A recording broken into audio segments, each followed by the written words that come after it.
Hello everybody, Sparkster1701 here, and today we're going to do another quick comparison review.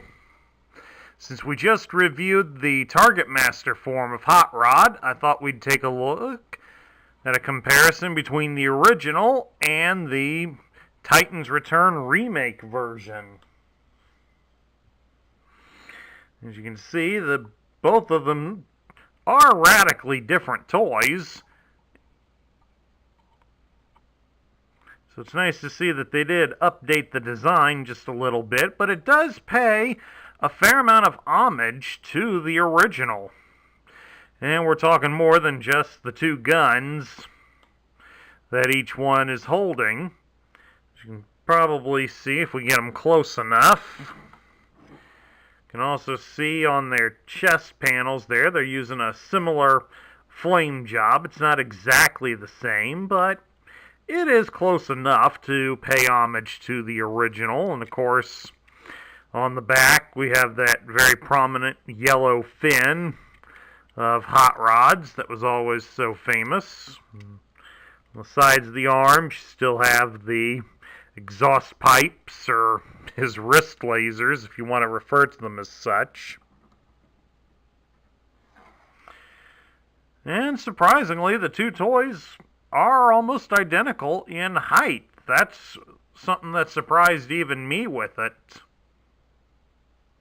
Especially when those of us that grew up back in the day will remember Hot Rod here was a boxed toy, and this one here, the Titans one, is sold on card, so quite a considerable difference.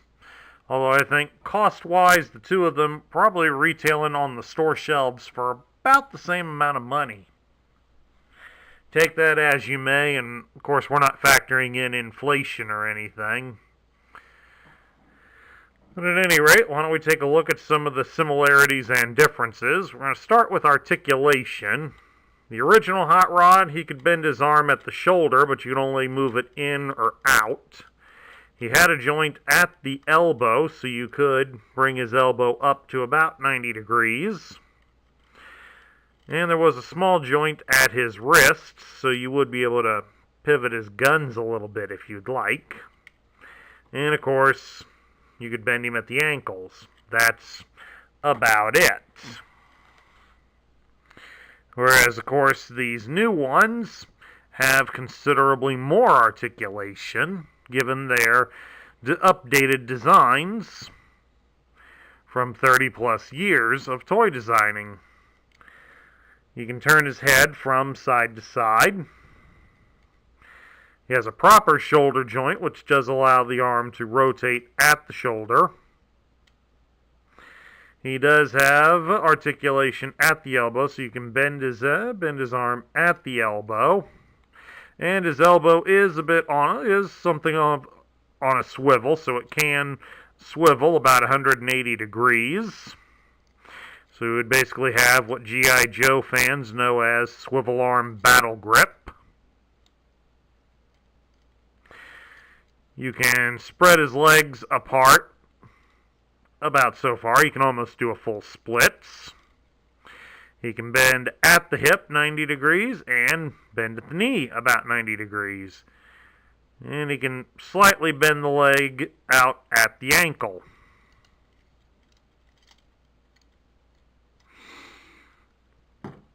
So he's pretty well articulated. The new one is pretty well articulated. Of course, we should also point out that, of course, like many of these new toys, the head, of course, is removable. The head is named Fire Drive, which is a close approximation to the name of his Target Master partner, Firebolt.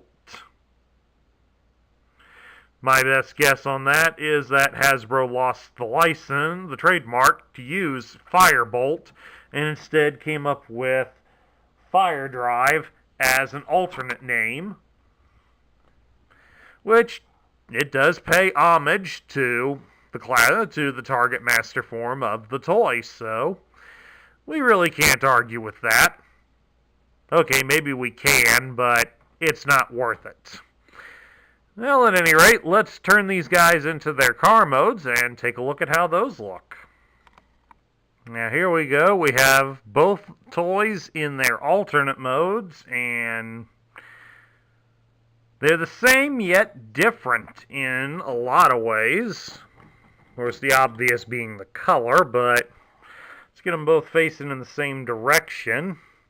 Despite being the same size, roughly about the same size in robot mode, the cars are actually slightly different. The new one here, the Titans version, is just a shade longer and a bit wider than the original toy, so it's kind of impressive. Plus, of course, also something to notice on the sides is, of course, the exhaust pipes. You can see looking straight on at him, hot rods that are on his arms stay alongside and then come outward and then run along the side of the car. There is the noticeable gap. It's not easy to catch it on camera due to the positioning, but there is a noticeable gap from where it should connect but doesn't. Whereas here, on the new toy, they've set it up so that they seamlessly attach, so it just looks like one continuous set of pipes. So that's kind of a nice improvement. But of course, those of us G1 fans will always herald the original here, the chrome pipes and engine and rubber tires on him. That's always been a nice bonus for him. Now, of course, there is an attack mode for Hot Rod. On the original one, it just basically involved sticking one of the photon rifles into the engine. I mean, of course, you could do it with either one. That choice was entirely yours.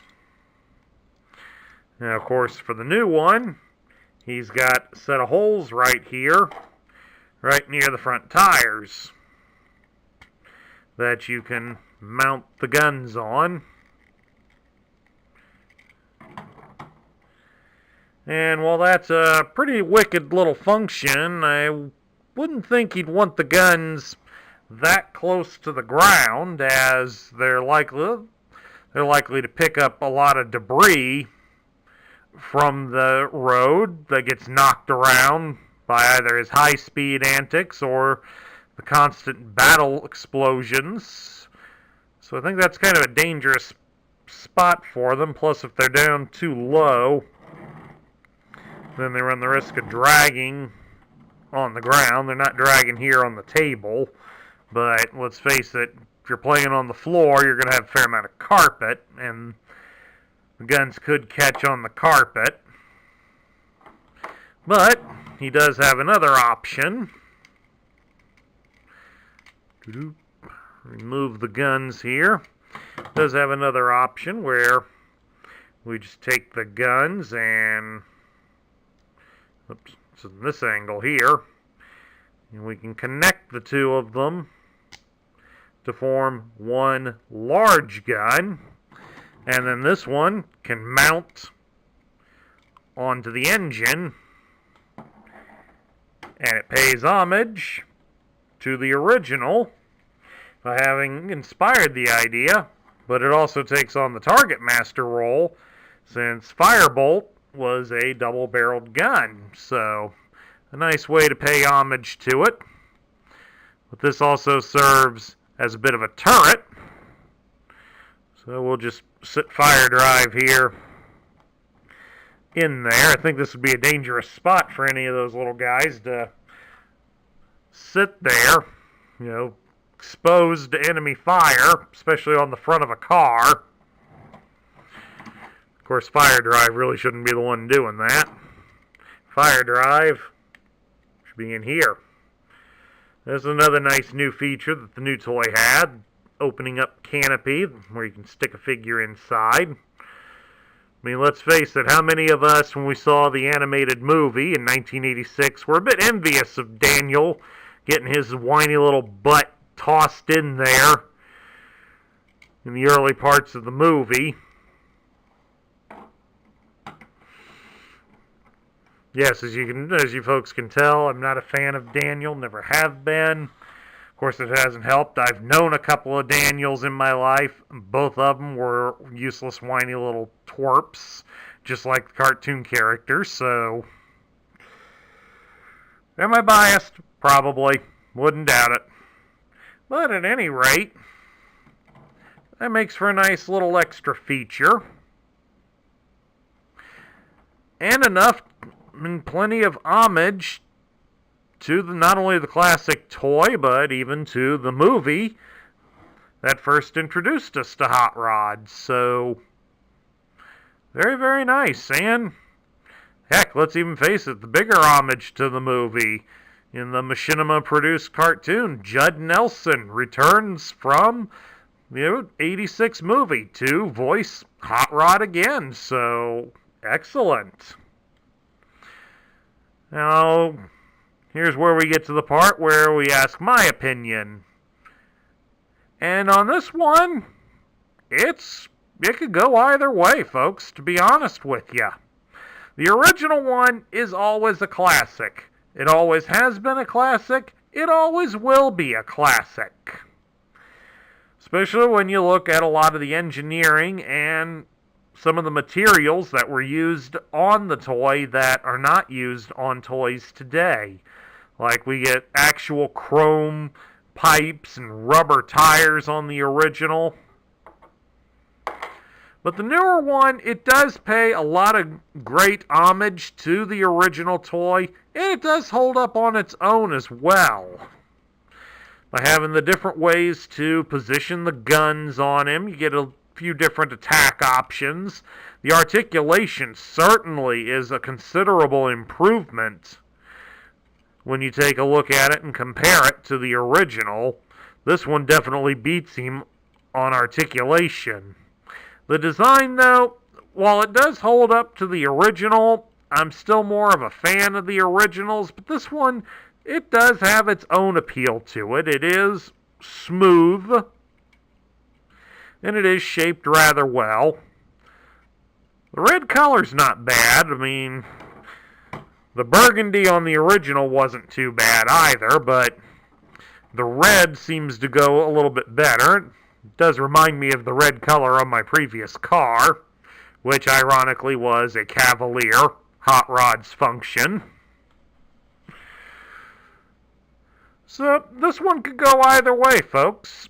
I like the original, but I do like what Hasbro's done with this remake one. It's certainly a very good toy. So we'll call this one a draw, folks. But that's enough of what I think of it. What do you think of these Hot Rod toys? Which one do you prefer? Let me know down in the comments section below. At any rate, that's my review. That's my comparison review, rather, of Hot Rod, Generation 1 versus Titan's Return. If you like the video, as always, leave a thumbs up down here at YouTube. Hit the subscribe button down below if you haven't already joined up in our ranks. This is Sparkster1701 saying I will catch you all later.